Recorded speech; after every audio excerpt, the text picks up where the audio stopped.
దేవసేన, నువ్వు చేసిన నేరం గురించి చెప్పుకోవాల్సింది ఏమైనా ఉందా?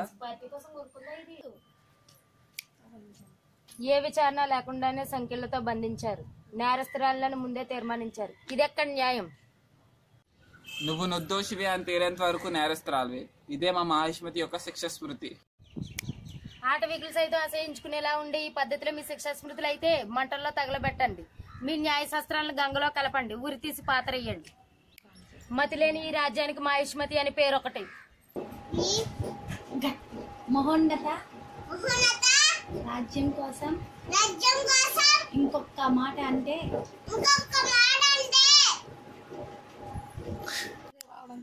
పెద్ద పెద్ద విగ్రహాల వల్ల, ఎత్తైన సింహాసనాల వల్ల మహోన్నత స్థాయి రాదు రాజమాత.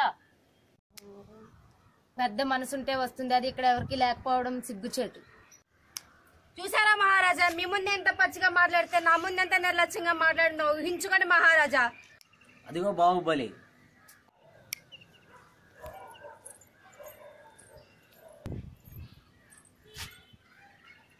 దర్శనార్థం వచ్చింది.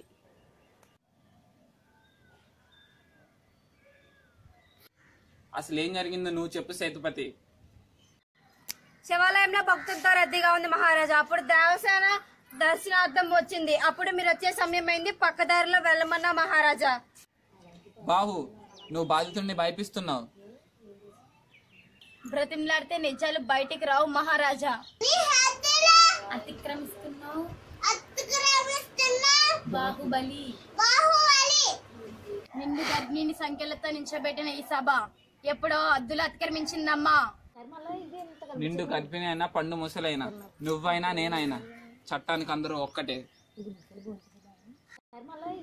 నిండు గర్భిణి అయినా పండు ముసలైనా, నువ్వైనా నేనైనా చట్టానికి అందరూ ఒక్కటే. ఏమైంది దేవసేన?